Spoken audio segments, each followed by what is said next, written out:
नमस्कार, मैं हूं आपके साथ शिवानी रतूड़ी और आप देख रहे हैं कैपिटल टीवी बिहार।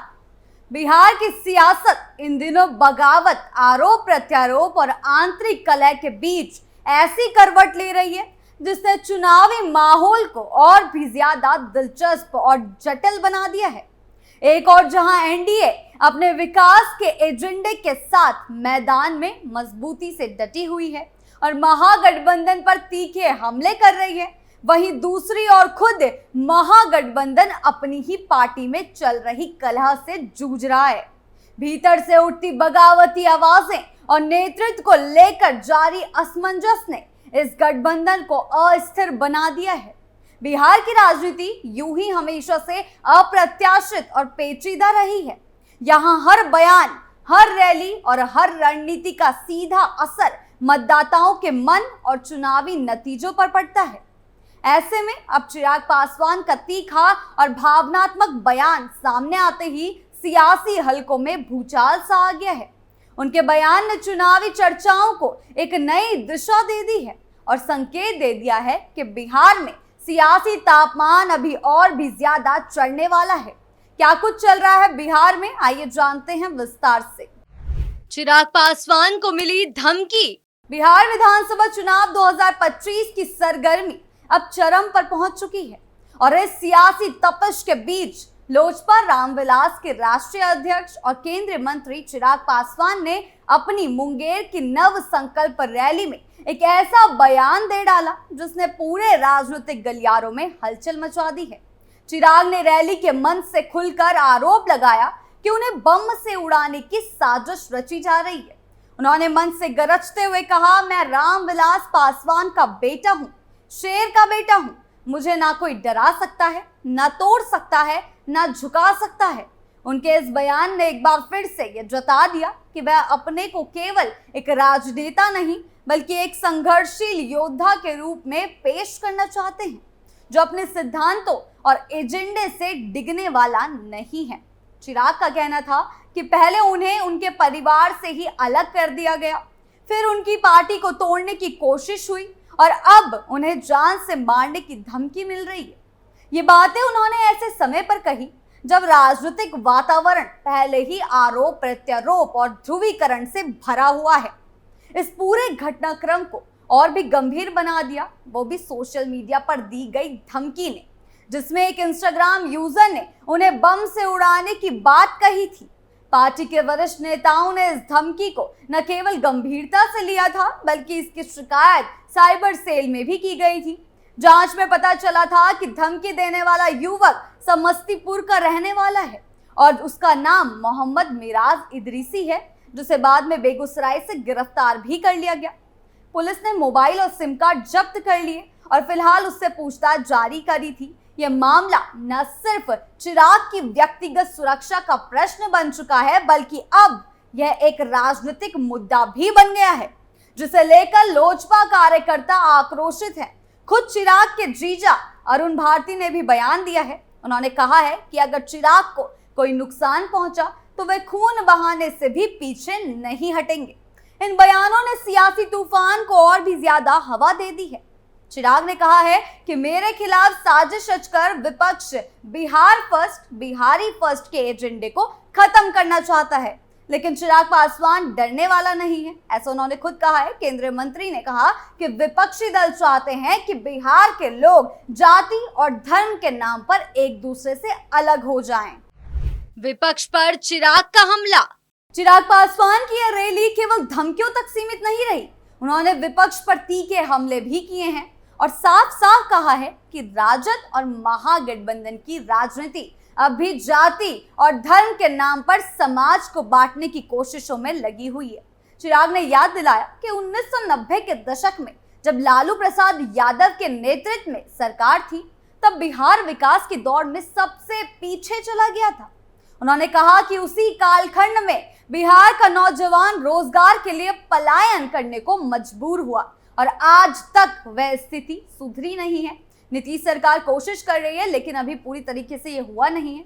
उनका मानना है कि आज बिहार के लोग अपने अस्तित्व और पहचान के लिए संघर्ष कर रहे हैं और जब तक जातीय राजनीति नहीं रुकेगी तब तक कोई स्थायी समाधान नहीं निकलेगा। उन्होंने अपने बिहार फर्स्ट बिहारी फर्स्ट अभियान को जातीय और धार्मिक विभाजन की राजनीति के विरुद्ध बताया और दावा किया कि बिहार का विकास केवल एकजुटता से संभव है, ना कि नफरत फैलाने से। इस पूरी रैली के दौरान चिराग ने बार बार इस बात पर जोर दिया कि उनके पास बिहार को बदलने का विजन है और उनका एजेंडा पूरी तरह से विकास परक है। उन्होंने जनता से अपील की है कि अगर वे जाति और धर्म की राजनीति से ऊपर उठकर सोचेंगे तो बिहार पूरे देश को दिशा दिखा सकता है। चिराग ने इस बात का भी उल्लेख किया कि कैसे मौजूदा एनडीए सरकार ने बिहार में विकास कार्यों को गति दी है और कैसे केंद्र सरकार की योजनाओं का लाभ राज्य के आम नागरिक तक पहुंचाया गया है। उन्होंने कहा है कि यदि राजद फिर से सत्ता में आती है तो बिहार वापस उसी अंधकार के युग में चला जाएगा जिसे जनता ने मुश्किल से पार किया है। राजनीतिक विश्लेषकों की भी माने तो चिराग पासवान इस बार खुद को केवल एक दलित नेता या रामविलास पासवान के बेटे के रूप में नहीं बल्कि एक स्वतंत्र विचारधारा वाले नेता के तौर पर स्थापित करने की कोशिशों में जुटे हुए हैं और स्थापित करने की कोशिश कर रहे हैं। वे अपने भाषणों में स्पष्ट रूप से ये जताते हैं कि उनकी लड़ाई व्यक्तिगत नहीं है बल्कि विचारों और विकास के मॉडल की है। वे विपक्ष को विकास विरोधी और विभाजनकारी ताकतें करार देते हैं और लगातार ये संदेश देने की कोशिश कर रहे हैं कि बिहार को अगर आगे बढ़ना है तो उसे जातिगत और सांप्रदायिक राजनीति से मुक्त कराना ही होगा। इधर आरजेडी यानी राष्ट्रीय जनता दल में भी सब कुछ ठीक नहीं चल रहा है। पार्टी के भीतर अंदरूनी कलह के संकेत पहले से ही मिल रहे थे, लेकिन अब तेज प्रताप यादव की बगावत ने इसे और उजागर कर दिया है। तेजस्वी यादव के बड़े भाई तेज प्रताप अपनी नई पार्टी की तैयारियों में जुटे हैं और इससे न केवल आरजेडी की एकता पर को झटका लगा है बल्कि तेजस्वी की सियासी पकड़ भी सवालों पर घेरे में आ गई है और उस पर भी सवाल उठने लगे हैं। माना जा रहा है कि आरजेडी की अंदरूनी खींचतान और बार बार बदलते रुख के चलते पार्टी कोई ठोस एजेंडा जनता के सामने नहीं रख पा रही है।